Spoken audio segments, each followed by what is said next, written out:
பதிவு செய்யாத ஓட்டுநருக்கு நாம் நலவாரியத்தை நாடி அப்போது இருந்த நலவாரியத்துறை அமைச்சருடைய அம்மையார் நிலோஃபர் கபீல் அவர்கிட்ட கேட்டோம். நிலோஃபர் கபீல் அவர்கிட்ட கேட்டோம், இந்த மாதிரி வந்து இத்தனை ஓட்டுநர் இருக்காங்க, ஏற்கனவே வந்து சந்திச்சிருக்கிறோம், எங்களுக்கு ஏதாவது நலத்திட்டத்துல இருந்து ஏதாவது ஒரு செய்கிறேன் அப்படின்னு.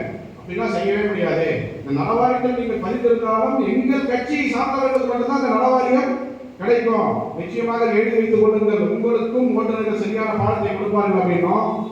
நம்ம பாடத்தை கொடுக்கணும். அவங்க கட்சி நமக்கு சீட்டே கொடுக்கல. அவங்க கட்சியில அவங்களுக்கு சீட்டே கொடுக்கல. புரியுதுங்களா?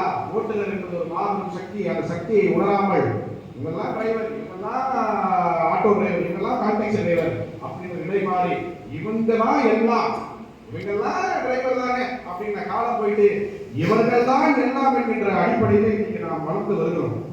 இன்னைக்கு பல்லாயிரம் கோட்டருக்கு பிரதிநிதியாக இருந்து நாம் செயல்பட்டுக் கொண்டிருப்பது உங்கள் குடும்பத்திற்காக மட்டும் கிடையாது. உங்களை போலவே வீதியிலே பல நிறுவனங்களை நம்பி ஏமாந்து கொண்டிருக்கக்கூடியவர்களுக்கு தான் நாம் இன்னைக்கு இந்த பிரதிநிதித்துவமான இந்த வேலையை வந்து செய்து கொண்டிருக்கிறோம். நிச்சயமாக இந்த போராட்டம் இதுவரைக்கும் நிறைய போராட்டம் பண்ணீங்கன்னா அவங்களுடைய ஆதங்கத்தை தெரிவித்தீர்கள். உங்களுடைய ஆதங்கத்தை தெரிவித்தீர்கள். அதாவது நாங்கள்லாம் வந்துடுறோம், யாரும் வரமாட்டாங்க, போராட்டத்துக்கு வரமாட்டாங்க, கூட்டத்துக்கு வரமாட்டார்கள்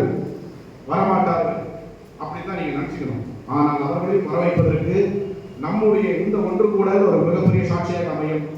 நீங்கள் நிச்சயமாக ஒரு மாற்றத்தை உணர்வீர்கள். நாம ஏன் வந்து வர சொல்றோம் அப்படின்னா, இத்தனை பேர் வாழ்வாதாரத்தை இழந்திருக்கிறோம்.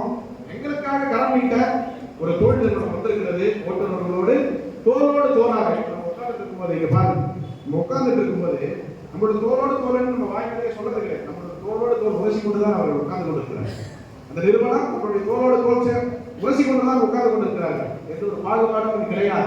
ஓட்டுநர்களுக்கு நாம என்ன சொல்றோம், நம்ம கேட்காத செய்தி கொடுத்தாங்க. அதுதான் அவர்கள் மீது நமக்கு ஏற்படக்கூடிய ஒரு மிகப்பெரிய நம்பிக்கை. வெல்வப்பெருந்தகை என்ன சொல்றாரு?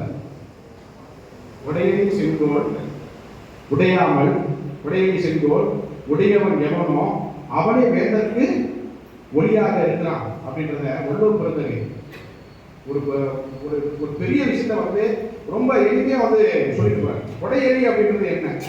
பிறருக்கு தானமாக செங்கோன்மை. செங்கோன்மை என்ன? செங்கோல்